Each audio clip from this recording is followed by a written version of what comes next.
Bobby Meisner. One of the greatest artists of our generation. If you guys aren't familiar with Bobby Meisner, he's a YouTuber that has blown up a little bit recently. A couple months ago, he posted this video called Life of a Billionaire's Son. It's a video talking about how his dad was like a really successful businessman and sold a company for a lot of money when he was pretty young, and now Bobby has more money than he knows what to do with. Needless to say, 6 figures, he was only 4. Well, not really. I think he was like 15 when his dad sold the company. But nevertheless, Bobby has been taking time out of his busy billionaire schedule to show us peasants what it's like to have so much money that you could literally buy a country. So today, I just kind of wanted to watch a couple of Bobby's videos and get a little bit of a glimpse into the life of a billionaire's son. See what it's like. Maybe check out some of the crazy parties he has, some of the wild adventures he goes on. It's gonna be lit. So this is a video that Bobby posted in November. It's called Life of a Billionaire's Son. And so many people in the commentary community especially have already talked about this video, so I'm gonna sort of skim through it. This video is sort of like a summary of his life up till this point. Your life is like a movie, and you're the main character.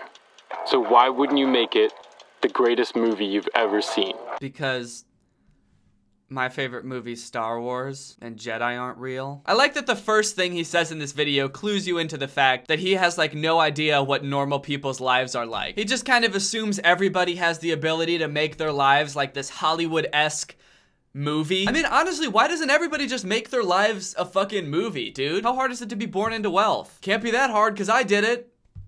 And I'm super lazy. Who is Bobby?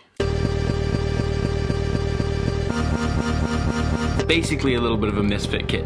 Aww. A kid who has everything. Bobby likes to live life fast. Fast cars. Beautiful girls. Parties. Bobby's just a misfit kid. That's who he is. He doesn't fit in. You wouldn't understand him. He's only into weird, quirky things like beautiful girls and fast cars and parties. The poor guy, nobody understands him. So then he explains a little bit about his life and how he grew up. He actually grew up living with his mom because his parents were divorced. And until he was 15, he grew up a pretty average life. His mom wasn't like super wealthy or anything. He says he wasn't really rich, but he wasn't really poor. But when Bobby was 15, that's when everything changed. His dad sold his company for a lot of money. And I guess Bobby was just like, peace, mom. I'm gonna go live with dad. He's balling out here. So I'm just gonna go be a billionaire if that's cool. This is when he sold his company for $300 million. Then my life changed forever. His dad sold his company for $300 million. And that's how I became the son of a billionaire. Or, wait, He must have invested it? I moved to Europe. My dad started getting a lot of nice things. My dad started getting a lot of nice things. It just sounds so weird for him to be saying it in such a cool voice. It sounds so weird to brag about something your dad did. My dad started bringing a lot of really pretty girls around, and my dad has a really good work ethic, and I was also there. We got a villa in Saint-Tropez. Hello, operator! Can you give me number 9? Penthouses in Monaco. Then there's this whole section called Stereotype. In this section, he talks about how he's always hated how rich kids have this negative stigma, where people assume that just because he's rich and he's inherited wealth, that he's some spoiled brat who has no respect for responsibility and no work ethic, and that's always been something that bothered him. And then he tells the story about how for his 18th birthday, he played hooky from his elite private boarding school and went to the south of France to party. And that's how we beat that stereotype, I guess. I started a YouTube channel. I also partnered with my best friend Brandon to create Candyland Productions in order to make a living out of something we love by creating films for brands and artists. I'm even going to be creating videos for the legendary musician Julian Pareto. Anyway, the whole gist of this video is that he's trying to convince you that he's not your typical rich kid. He's not your average billionaire son, because he's got ambition and a vision and a YouTube channel. And I guess his vision for this YouTube channel is to create branded and sponsored videos for companies, and that's how he's gonna make money, and that's how he's going to make his own dreams come true and build his own empire. So, will it work? This is his most recent video. It's called Billionaire's Holiday in Cape Town, South Africa.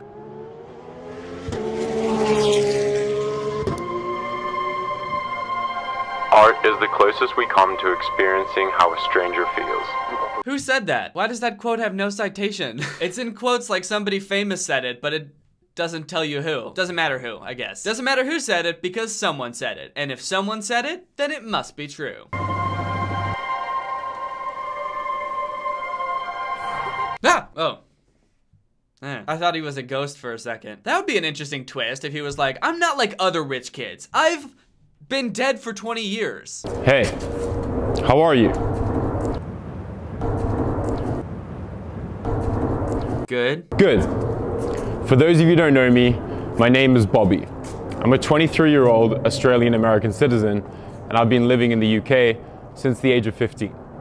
My favorite color is red. There's something really weird about this shot. Like right from the start, I kind of got a weird vibe from it. It's just, I don't know, kind of strange the way he's looking into the camera and all of like the awkward pauses, the weird ambient wind sound. I feel like he's just looking right into my soul. Like he's looking right through the camera, through the internet, out my computer screen and right into my wallet and judging how poor I am. I don't like this. He knows. He knows how much money is in my bank account. He knows it's not $1 billion and he's disappointed. Now, there's one thing that I love more than anything. Do you know what that is? Filmmaking. I love it more than fast cars, more than jets, girls, parties, candy, Christmas. You get it. Yeah, I get it. I know what good things are. You don't have to keep listing good things, because I know what those are. I know what good things are. I love filmmaking. I'm pretty good at it too. Yeah, you could say I'm pretty good at filmmaking. I mean, the cameraman did just run into a tree, and instead of redoing the take, I just went with it. But that was an artistic choice, because I'm an artist. Recently, I made a promotional campaign.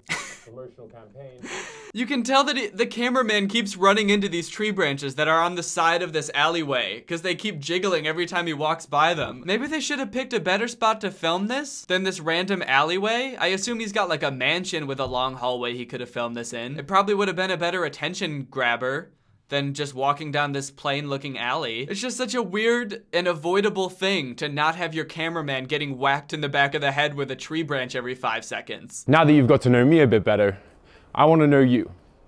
I want to know what makes you tick, what your passion is. Oh, well, I like to pet my dog. I like making YouTube videos. I like to make music. Anyway, Oh. London is pretty cold. Why'd you even ask if you don't care? London is pretty cold. So, it's time for us to go on a journey.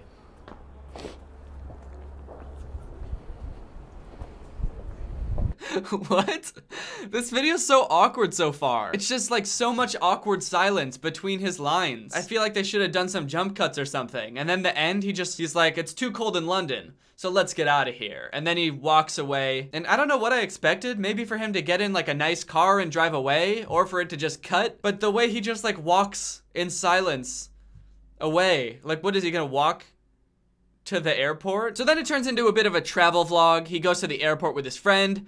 There's this 30-second clip of his friend just insulting him. You're adopted. You left your mom. You ran away from your mom for your dad's money. Stay away from me. You're a floating head. So that's weird. Talking about how like he abandoned his mom to go live with his dad and reap the benefits of having a rich dad. All pretty mean things to say. I mean, I guess they're true if we're to believe what he said. Maybe he hired this guy to like keep him humble or something. Is that a thing that rich people do? We just tried to sign in and we got a screen that says your flight departs from a different terminal. We are really not off to a good start here. At the airport, they find out that they're at the wrong terminal for their flight, and they're gonna be late to their flight because they have to go all the way to another terminal. So this fast-paced music kicks in, they start running to their gate, and for a second you're sort of like on the edge of your seat. You're like, oh no, I hope they make it. I hope they make their flight and they don't have to reschedule. But then they start like stopping to dance and just stand around and talk in the middle of this intense running sequence when they're supposedly about to miss their flight. And it immediately makes you not nervous that they're gonna miss their flight anymore because it's pretty clear that they're not really very worried about it. And even if they are gonna miss your flight, you feel like they kind of deserve it because they're just standing around and filming. There's a shot of Bobby's friend running by while Bobby films, which was clearly staged because Bobby had to go ahead and then wait for his friend to run past. So they obviously didn't film that while running because Bobby's not running. But the tension keeps building. They're sprinting. Even their luggage knows that they're in a rush and it's just flying down the hallway. And then there's this shot, which I am just so confused about. I have so many questions. What is this? What is going on here? What is this? What are they dancing? Bobby's just sort of like doing this. His friend is like skipping like this. What the fuck is going on? They're gonna miss their flight. They're too busy dancing. And also, who's filming this? I thought it was just them two at the airport. That's what the entire rest of the video made it seem like. And now all of a sudden there's a random other person filming them from this weird like blocked off section. They're like behind glass. This is so confusing. It all makes you wonder, were they ever even late? Because they stopped an awful lot to film. You can't deny that it's good filmmaking though, because you know what they say, a good filmmaker always leaves his audience questioning everything. That is a quote. Someone said that. Don't ask who. But somehow, miraculously, they make their flight and they get to Cape Town, South Africa. Awebru, welcome to South Africa, where the mountains meet the sea, the girls are beautiful, and the parties are wild. And of course, one of Bobby's favorites, fast cars. Those three things that Bobby loves that just makes it so he can't fit in anywhere. He can't relate to anybody because he's got such weird interests. Beautiful girls? Who likes that shit? Gross. So this is where the branded aspect of the content starts to come into play. Apparently this whole video is an advertisement for this like luxury car lounge where you can go and hang out and rent luxury cars. So the two boys show up. They both high-five the same person. While we were chilling here, let's go to the VIP lounge. When I first saw that cut, I think that the cut of him doing the trick on the skateboard is just like a random cut that he throws in to transition. But I thought at first that he was trying to make it seem like he said that. He said, why don't we go up to the VIP lounge? And then immediately like did a kickflip on a skateboard. Like he's been on the skateboard the entire time. I thought that was a really weird editing choice for him to make it seem like he's like, hey, let's go up to the VIP lounge. And then just does a kickflip. Is that a kickflip? I don't know what a kickflip is.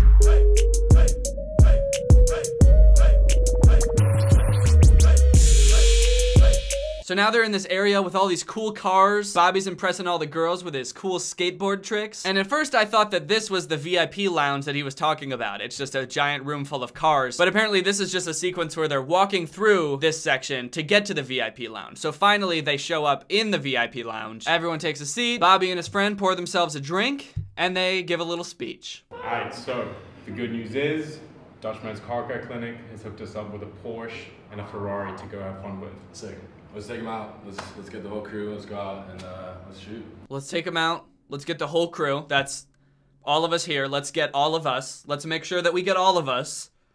And let's go take out the Porsche and the Ferrari. So, did they just go up to the VIP lounge to say that? To say, let's go, we have cars to drive? I'm so confused by the progression of this video. They like walk through the nice cars to get to the VIP lounge, and then the second they sit down there, they're like, let's go check out the cars. And then they walk back downstairs to go check out the cars that they were literally just walking past. I guess they had to go to the lounge because they're advertising this whole place and they want to show off the VIP lounge. But then why didn't they just start in the VIP lounge? Why did they start in like the normal looking lobby? They could have just started in the VIP lounge. I also like that Bobby starts off his speech by saying, the good news is that we have a Porsche and a Ferrari to take out today. As if there's gonna be bad news along with it. Because usually when you say the good news is, that's then followed up by, but the bad news is, and then you say something bad, but in this case, there's no bad news, because they're all rich. He's like, the bad news is, oh wait, are we all still rich? Oh, okay, we're all still rich, so there's no bad news. We're good. Let's go take the cars. Let's make sure we get the whole crew this time, guys. Whole crew? All 6 of us? So let's make sure that we are the whole crew when we go down there. Anyway, I guess they give their little speech. The 2 boys pound their drinks that they just poured for themselves, and then they go for a fast drive.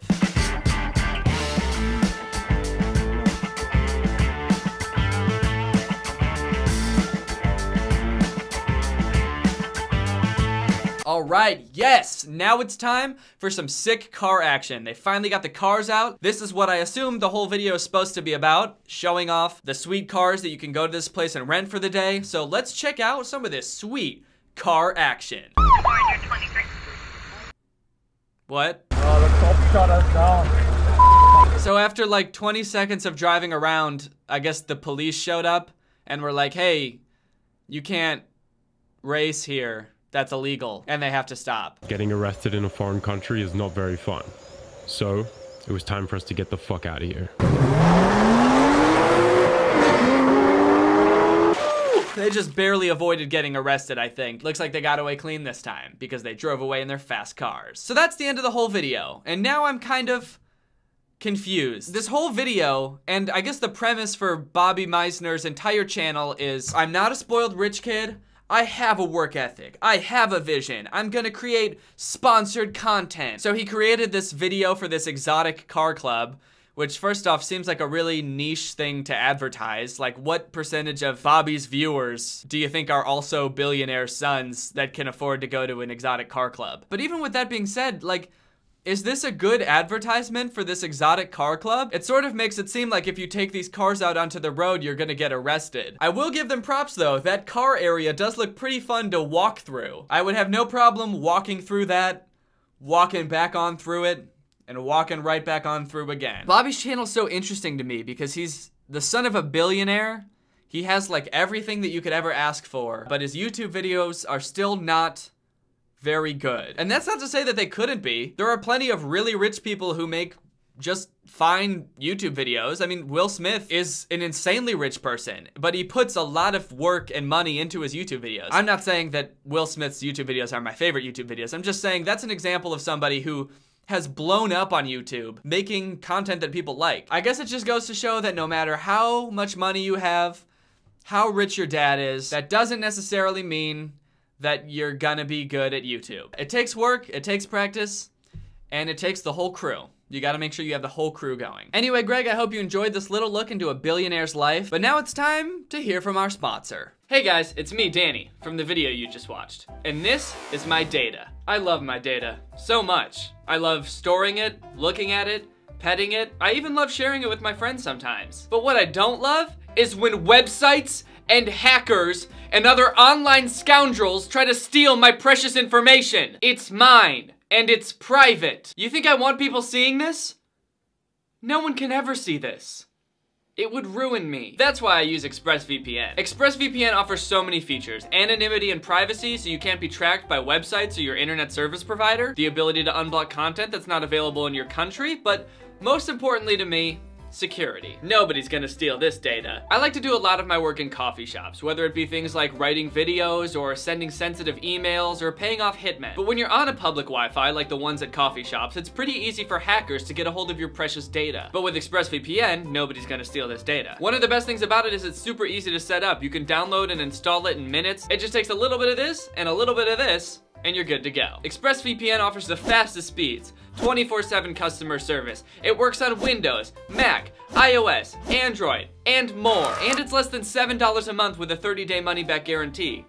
What's not to love? Take back your internet privacy today and find out how you can get 3 months of ExpressVPN for free by visiting the link in my description. It's expressvpn.com/Danny Gonzalez. That's expressvpn.com/Danny Gonzalez for 3 months free with a 1-year package. Visiting expressvpn.com/Danny Gonzalez not only helps you guys keep your internet secure, but it also helps support this channel. So thank you to ExpressVPN for sponsoring this video, and thank you to you guys for checking out ExpressVPN. All right, guys, well, I hope you enjoyed this video. Really quick, thank you guys for the overwhelming response to the slime video that I posted last week. I was obviously hoping that that would be well received since I put a lot of time and effort into that video, and the response to it has like completely blown me away. I've gotten way better feedback than I thought I would, so thank you guys for enjoying that. That's definitely something that I've wanted to do more of. I've been making comedy music like this since I was in high school, but I sort of stopped doing it once I started doing commentary. I really like doing the music stuff, so hopefully you guys like it too, and I will continue to try to shoehorn that into all of my videos. Just kidding, not all of them, but some of them.